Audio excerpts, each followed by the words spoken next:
the 16th century. From all over Europe, great ships sail west to conquer the New World, the Americas. The men eager to seek their fortune, to find new adventures in new lands. They long to cross uncharted seas and discover unknown countries, to find secret gold on a mountain trail high in the Andes. They dream of following the path of the setting sun that leads to El Dorado and the mysterious cities of gold.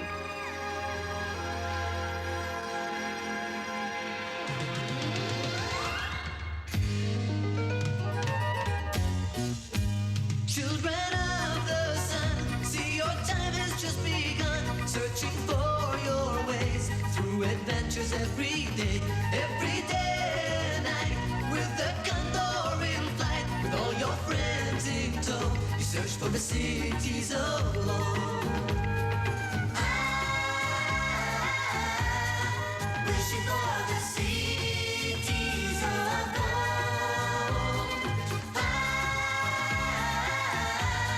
Someday we will find the cities of gold. Do-do-do-do-do. Cities of gold. Cities of gold. Someday we will find the cities of gold. Hi, I'm Howard Rishpan, and I was the director of The Mysterious Cities of Gold. The year 1532, Barcelona, Spain, in the rain. I was engaged on it, I believe, in 1982. It was going to be done for both the BBC and for Nickelodeon. They came to the production house, and the production house then asked me to do it. Actually, I was the house director at that time. Every episode was actually based on some form of historical fact, some place name, some area, some tribe, and we always had a little documentary at the end which explained all of these things. And I thought, what a wonderful thing. Here's an opportunity to do something which is both entertaining and educating at the same time.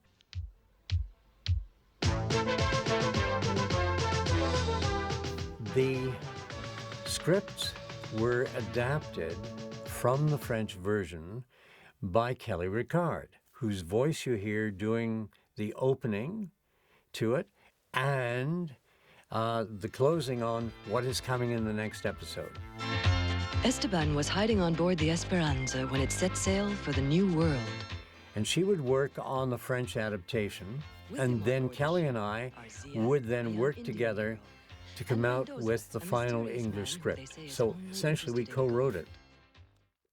Another point was why did we do it here for an American company and for BBC?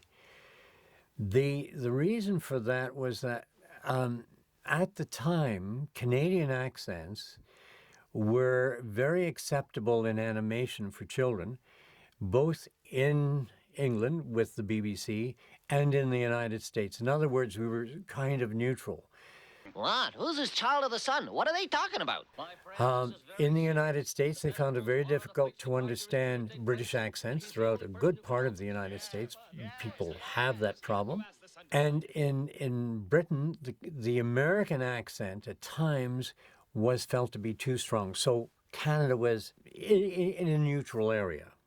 But that was pure chance. A storm drove us here. We didn't set out to come here at all. Zia's right. It was just chance we happened to land on these islands. No, it had all been planned. Chance had nothing to do with it. It was written. Now I'll show you. Now, the three children in particular, Adrian Knight. Adrian and I had worked on a series before, and I knew I wanted him to play in this series. As to which part he was going to play, I don't know. Adrian had a marvelous facility for reading on the Rhythmo band, and not only that, but he was capable of even interpolating lines. He could change words as he went along. So I knew I wanted Adrian in one way or another. But for the others, I didn't have any people in mind. So I called up a theater school run by two wonderful ladies, Dorothy Davis and Violet Walters. And they did a wonderful job with the children. So I called them up, and I would say when I was casting.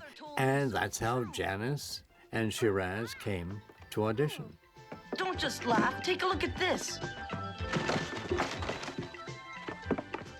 You see, it was made from this drawing. How was I assigned the part of Mendoza? Well, I wasn't assigned it. What we did was we were asked to do auditions. We had groups and groups of people coming in, children, adults. Doug Parry, who was the recording engineer and whom I worked with on many, many series, who was absolutely wonderful. And Doug and I had a very close working relationship. When it came, it was like 2 or 3 o'clock in the morning, and we'd put all the auditions together, and what we had to send off to France were my selection plus 3 alternatives for each one of the major voices that they wanted. And we put them together and did it, and they were all either A, B, C, D. No names, nobody knew who was who or what was what. And it was left up to the producers. It was being sent to them the following morning as early as we could get it out. And Doug said to me, "We have a problem." I said, "What?" He said, "You know, we're short a voice for Mendoza. We've only got 3. We need another one." "Oh," I said, "all right. Okay, all right, here, come on. I'll record it, quick. So I recorded one for Mendoza, without thinking. I just laid one down.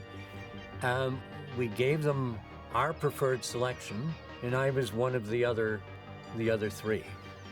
Then word came back afterwards on the ones that they had chosen, and they wanted my voice for Mendoza. So that's how I got to play Mendoza. You? Is it really you? Wait! Esteban, wait! We have to remember that 25 years ago, it was not that common to use young children, little kids, to do voices. I was certainly quite adamant about using children's voices because children sound like children. See this? I've had it since I was a baby. It was round my neck when they found me. There's another thing that's quite important is that they read lines in a different way than an adult would read them. If you have an adult doing a kid's voice, no matter how good they are, they still read it like an adult. Whereas a child will often make a mistake or say it in an entirely different way than an adult would, but it's right, and it comes out right. Ah, that emblem is exactly like the one that stranger used to talk about, that foreigner. What's that, a foreigner? That man who came here across the great western seas. Oh. Please, Mayuka, please tell me about him. Tell me everything you know. I can't be sure, but that man could be my father. What's that? I'm Shiraz Adam. I played Esteban in the Mysterious Cities of Gold. Huh? Huh? What was that? It was definitely not my first. I had done, I guess, a number of small little characters here and there. I remember one of them was with Adrian, doing Belle and Sebastian, but this was my first main character role in a long series. I was 10 years old when I played Esteban in the Mysterious Cities of Gold.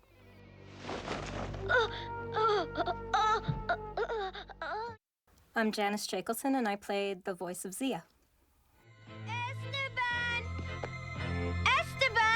Well, I just found out. I was reminded that I was actually 12 and 13, I think, when we did the series. So I was pretty young.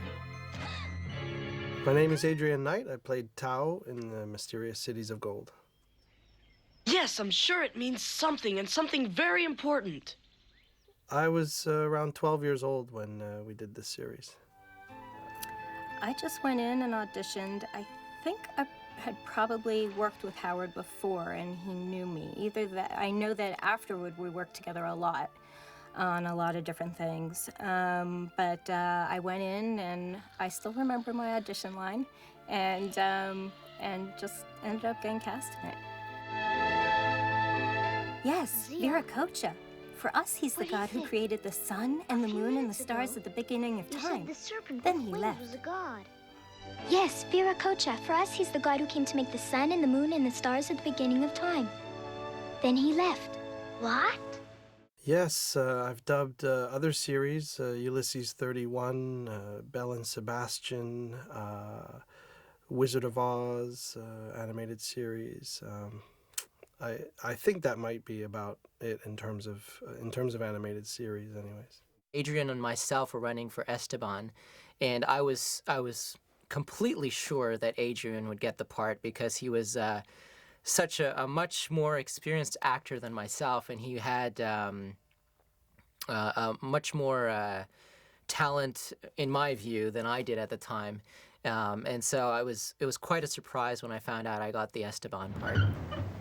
It was exciting. I mean, to work on the Mysterious Cities of Gold was, for me, was a tremendous experience. At the time, the series was playing in French in Montreal, and in French it was a huge hit. In fact, all of my friends were large fans, including myself, and we all wanted to be, you know, Esteban and Tao, and maybe not Zia, but at least I wanted to be Esteban and Tao.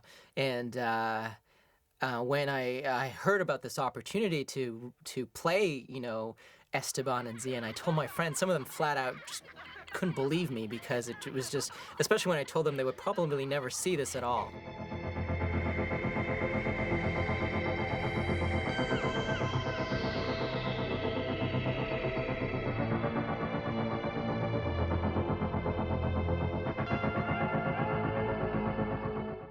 What we used to do was we'd have to do a detection of the original French dialogue.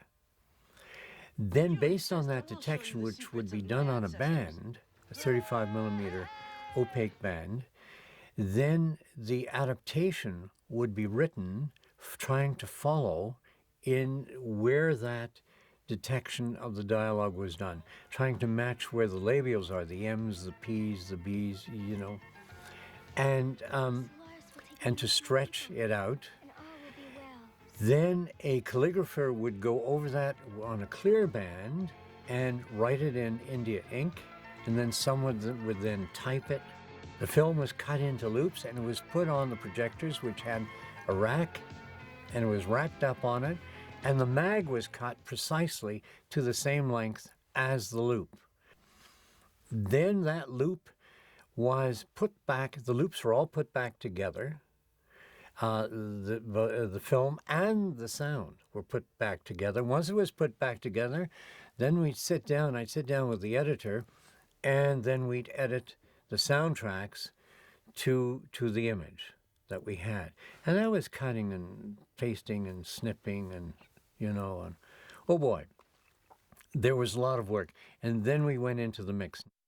We would do an episode in a day, and then we would, if there were any crowds or walla, as it's called, that's all the brouhahas and noises, if there are fights or things like that, we would do that on another day. We'd probably combine 2 episodes with it.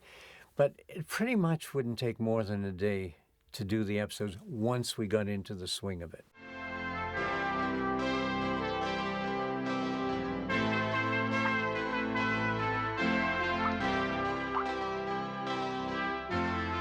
What happened sometimes is we were recording on 16mm mag tape, and there are 2 tracks on it. So we would sometimes, because you had to try and fit in all of these voices here and there, sometimes it became a bit of a jigsaw puzzle. And if Doug didn't hit his record button exactly in those days, it would erase a little bit, or it would drop something, or so it was not uncommon for us to have little bits and pieces. Well, at 2 and 3 o'clock in the morning, and you're mixing and you're half asleep, you're not going to ask actors to get out of bed and come in to do a couple of words or a short phrase. So I was a bit younger and my voice was a lot more flexible. So I'll get killed for this. I have never, ever told people this, and the union will absolutely shoot me. But I would fill in and do those bits. At 3 o'clock in the morning, I mean, I wasn't going to get anybody out of bed. Golden butterflies, that's a good sign.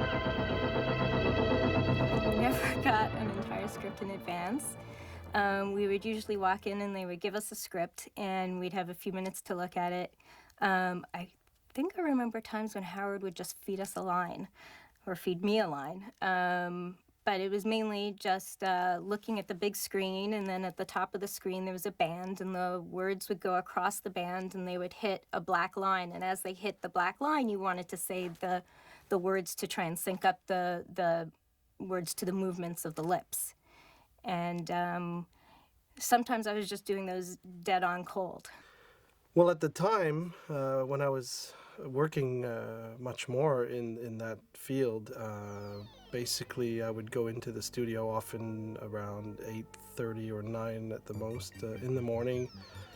Then we'd have a quick lunch break. It was usually only a half hour or so, because if I wasn't back in that studio for that project, I was going to another studio to work on another one.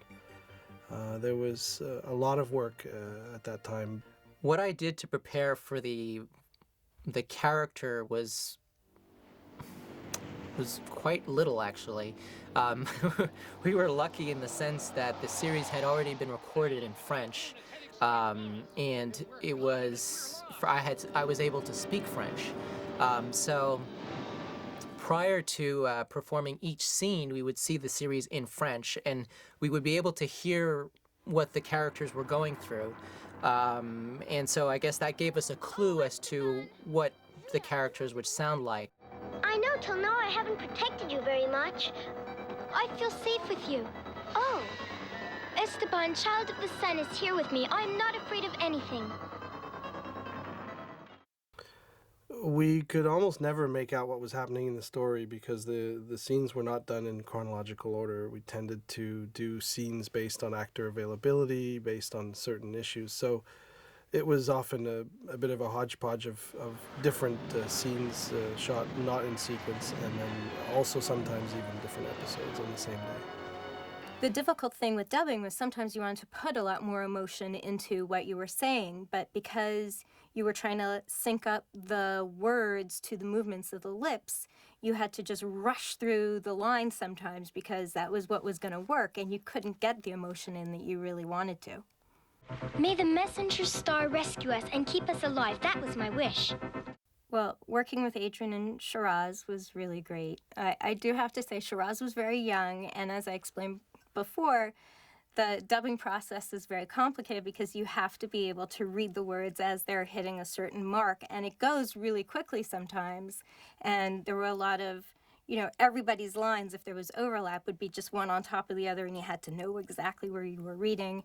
And Shiraz was young, and I would get very frustrated with him because it would take a lot of time sometimes to get his lines right, and I know he's going to hate me for saying that, but we're older now, and I think he can deal with it. You're asking me to do the impossible. I'm just an ordinary boy like any other. Well, I saw Janice's interview. So I have to say Janice is completely correct. For me, I had such a tremendous time with reading. I think I probably still do to a certain extent. The reading, I guess in my theater experience, a lot of the scripts were given to me and I had the opportunities to memorize and to read it over, whereas in voiceover dubbing, pretty much you have one opportunity to rehearse, and the expectation is that the next opportunity you would have to get it right. And for me, just reading at the speed that I had to read was quite difficult. So I put a tremendous amount of effort into actually getting the lines correct, and then to actually put the emotion into the voice was almost an additional challenge for me. But I have to say, that I was working with a tremendously patient cast. And although Janice may have thought that she was frustrated, she never at any point really voiced that frustration to me. And I think that really helped a lot. Oh, look, a messenger star. You mean a shooting star? No, it's a messenger star from the gods. Whenever you see I changed lines. I think I changed lines not so much because I was inspired, but I just wasn't able to read that quickly. In fact, I invented a few words. So, I mean, I tried to read as quickly as possible, and I think through the rehearsal, rehearsal period, I got a sense of what the character wanted to say, and maybe in my brain, I kind of associated the word run with move quickly, or move quickly with the word run, and sometimes I would substitute a word or two, and I would get scolded every so often by Howard because the synchronization of the mouth did not match with what word I had inserted. So I really had to stick to the script, which would require me to redo the scene, of course, along with everyone else who was with me. The other thing is, in terms of the lines and changing the lines in the script, I had worked quite a good deal with children, both in feature films and in dubbing. And my experience was that if you gave them the script, if you gave, quote unquote, the parents the script, very often the children would come back with the dialogue already learned and memorized, but coached by the parents, who were not necessarily as talented as their own children. So they would come and they would already have these lines stuck in their minds. I mean, the readings of these lines stuck in their heads. It'd be difficult to get it out of them. So we devised a means of having the children in, just talking briefly about the scene, about what it was and what they were doing, not even telling them too much beyond. I didn't want to cloud their heads. So they would then see the original scene run in the French version, and then we would then go ahead and rehearse it in the English version, and they would read it as they could. And the point being is that you can't really give a young child a reading of a line very easily. I mean, because even though they make mistakes, they say things that are so true to a child that no adult can do it. And I mentioned this before. So this is really how I would go about it. And I must say I felt quite successful with the youngsters that we had.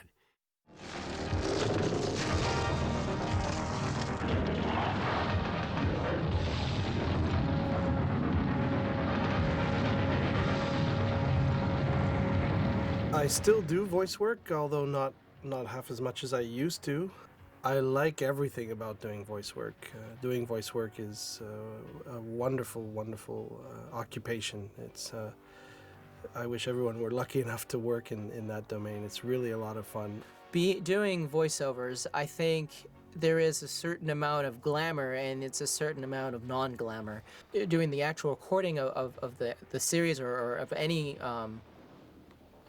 show, let's say, is not that glamorous. I mean, you're in a very dark studio and sometimes you're by yourself. When you're by yourself, it's a little bit boring. I guess the benefits only came after the fact when you kind of got feedback. For me, when I got feedback from audience, and that only happened many years later, when I went to the UK and I saw some cousins and I asked them if they had heard about this Mysterious Cities of Gold, and they jumped and they said, wow, this was their favorite show and it was happening right now, and they recorded maybe 1 or 2 episodes for me, and just I think that was the more special part.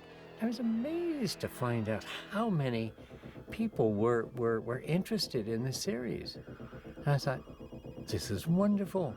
I had no idea that it would become successful, and obviously when we did the series too, it was pre-internet, pre-everything that exists now. One never would have known at the time that this would have had a cult following. I only really recently, like last year, I contacted one of the fans. His name was Tim Scott, that I contacted about to get a copy of the DVD, because there was no official DVDs released at the time. And I stumbled upon these discussion groups, and it just completely blew me away that, 20-something years after the fact, there were people still talking about this series. I'm Tim Scott, and I had helped distribute an unofficial set originally for a lot of fans, because there was no official set in the meantime, and I had no idea how to get a hold of them. A lot of people grew up, today's day and age, they're watching the various cartoons. I turn them on, Pokemon, and they're really strange, they're really flashy. And this, you actually learned something. It was kind of neat, because you would go to school, and also you might learn something about South American history and stuff, and you'd be like, hey, I learned about that in Cities of Gold. I remembered. I remembered this city, or you remembered this artifact. I have had people who got my sets of DVDs. They got it for their children. And it's kind of neat, because they actually sent it back to me, the pictures that their children drew for me, because they were so appreciative. It was like the golden condor dropping the rocks all over the Olmecs and such. As I grew older, my favorite character was Mendoza. He started out as, you never could tell if you could trust him.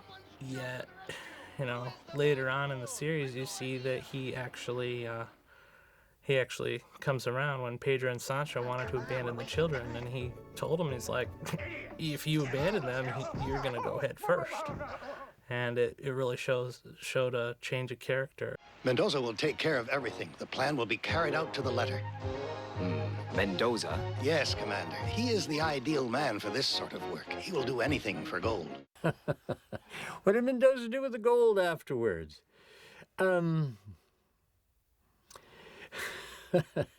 He probably used some of it. Well, Mendoza started off as a person with a particular thought in mind. He was out to get gold and power and all of that. But I think after all the adventures and after actually getting the gold, he probably ended up doing some good with it. I would think so. I would like to think he did. I would. So I like to think he did. And I hope I instilled a little bit of my own personality in him, even though he was, well, he wasn't a bad guy at all.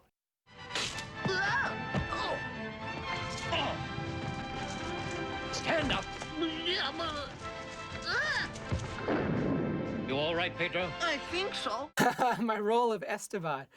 Oh, wow. Well, that would be a wonderful opportunity. Yeah, I would love to play. I would love the opportunity to play the part of Esteban again. If the opportunity came to do Mendoza again, I would absolutely love to do it. Absolutely adore it. In a second, I would redo the role of Zia in a sequel. That would be great. If a sequel were to be done, I guess it would have to be sort of referential in time, because my voice is nothing like it was. If they all grew up and we did a sequel, that would be fantastic. I would love nothing more than to do that.